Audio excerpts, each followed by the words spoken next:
Well, this is what I do, perhaps one of only a few in the world who does it. Maybe the only one. Well, there are certainly a few fields that address it in their own way, but perhaps not quite the way I do it. And what do you call your study of it? Well, I call it fartography.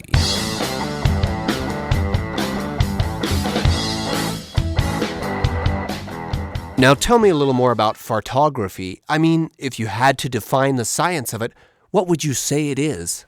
Fartography is the art and science, but more so the art of capturing visually flatulence in all its varieties.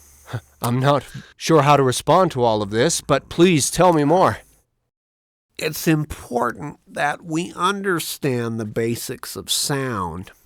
Sound is just vibrations. We pluck a string, and depending on the thickness and tension of the string, it will vibrate a certain number of times per second, and that will give us the pitch.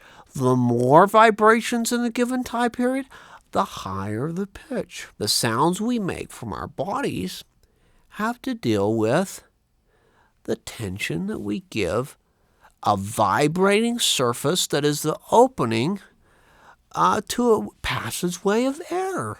When it comes to flatulence, we pass air through a channel,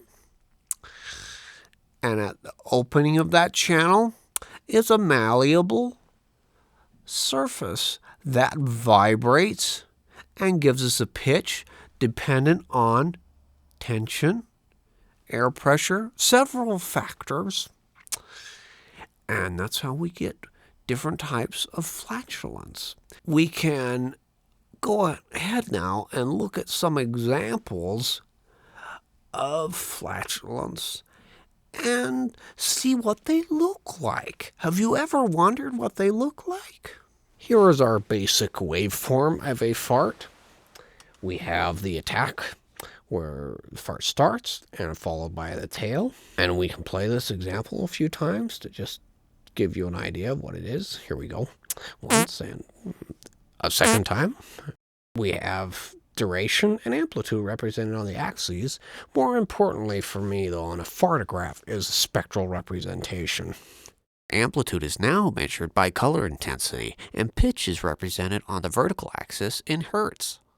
Here is a spectral view of a 100 hertz tone. That's a 100 vibrations per second. The bulk of the energy in our farts generally falls in the range between 100 and 500 hertz. Here's another very good representation of the even vibrations that produce a given pitch. We can see the energy is all there under 500. This is probably the prettiest fartograph we're going to look at today. We have a dipping sound that's followed by a second kind of dip that curves back up at the end.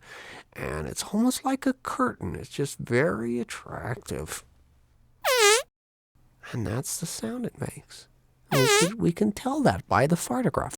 This is a great basic example. It's low, it's quick, it's a burst. Our energy is right where it's supposed to be, under 500 hertz. Tell me about these last two examples. Well, that's a personal project I was working on. The gas levels there are exponentially greater than anything we've looked at.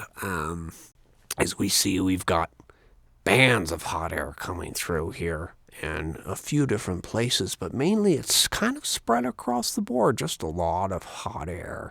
Take note what makes this example so remarkable. The energy levels are only significant over 1,000 hertz.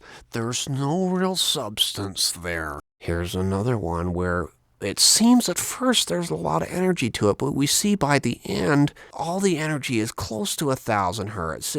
It's mainly the air that's rising, and you've got several bands of it going higher and higher.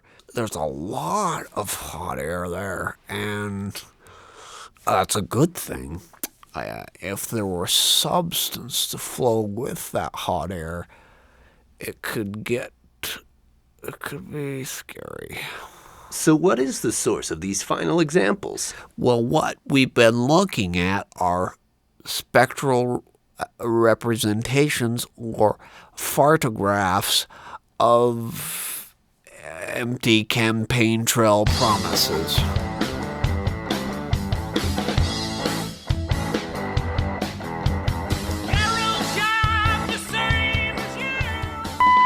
That's an annoying sound. Well, yeah, it's an annoying frequency, but it grabs our attention. That's why kids scream when they have that kind of pitch in their scream, the overtone.